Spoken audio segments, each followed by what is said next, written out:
Silicon ಸಿಟಿಯ ಹೊಸೂರು ರಸ್ತೆಯಲ್ಲಿರುವ ಪ್ರಸಿದ್ಧ ಆಪಲ್ ಫೋನ್ ಉತ್ಪಾದನಾ ಘಟಕದ ಆವರಣದಲ್ಲಿ ಭ್ರೂಣವೊಂದು ಪತ್ತೆಯಾದ ಆಘಾತಕಾರಿ ಘಟನೆ ಬೆಳಕಿಗೆ ಬಂದಿತು.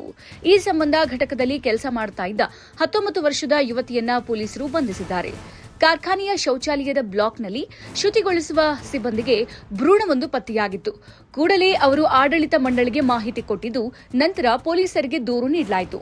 ಇದೀಗ ಈ ಪ್ರಕರಣಕ್ಕೆ ಸಂಬಂಧಿಸಿದಂತೆ ಯುವತಿಯೊಬ್ಬಳನ್ನ ಬಂಧನ ಮಾಡಲಾಗಿದೆ.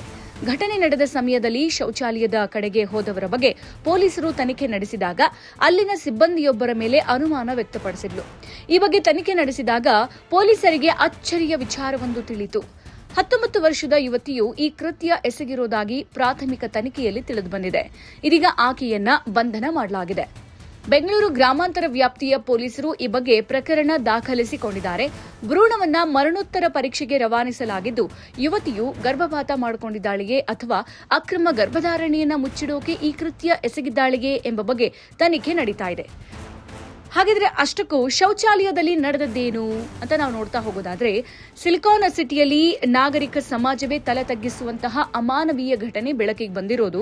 19 ವರ್ಷದ ಯುವತಿ ಶೌಚಾಲಯದಲ್ಲಿ ನವಜಾತ ಶಿಶುವಿಗೆ ಜನ್ಮ ನೀಡಿ ಅತ್ಯಂತ ಕ್ರೂರವಾಗಿ ಮಗುವಿನ ಕತ್ತು ಸೀಳಿ ದೇಹವನ್ನ ಶೌಚಾಲಯದ ಗುಂಡಿಯಲ್ಲಿ ಫ್ಲಶ್ ಮಾಡೋಕೆ ಯತ್ನಿಸಿದ್ಲು. ಶೌಚಾಲಯಕ್ಕೆ ಹೋದ ಯುವತಿ ಅಲ್ಲಿಯೇ ಮಗುವಿಗೆ ಜನ್ಮ ಕೊಟ್ಟಿದ್ದಾಳೆ. ಬಳಿಕ ಮಗುವನ್ನ ಕೊಂದು ಸಾಕ್ಷ್ಯ ನಾಶಪಡಿಸೋಕೆ ಮಗುವಿನ ದೇಹವನ್ನ ಶೌಚಾಲಯದ ಪೈಪ್ ಒಳಗೆ ತಳ್ಳೋಕೆ ಪ್ರಯತ್ನಿಸಿದ್ದಾಳೆ. ಹಾಗಿದ್ರೆ ಈ ಕೃತ್ಯ ಬೆಳಕಿಗೆ ಬಂದದ್ದು ಹೇಗೆ? ಶೌಚಾಲಯದ ಪೈಪ್ ಬ್ಲಾಕ್ ಆಗಿದ್ರಿಂದ ಶುಚಿಗೊಳಿಸುವ ಸಿಬ್ಬಂದಿ ಪರೀಕ್ಷಿಸಿದಾಗ ಮಗುವಿನ ದೇಹ ಪತ್ತೆಯಾಗಿದೆ. ಇದನ್ನು ಕಂಡು ಬೆಚ್ಚಿಬಿದ್ದ ಸಿಬ್ಬಂದಿ ಕೂಡಲೇ ಆಡಳಿತ ಮಂಡಳಿಗೆ ಮತ್ತು ಪೊಲೀಸರಿಗೆ ಮಾಹಿತಿ ಕೊಟ್ಟಿದ್ದಾರೆ.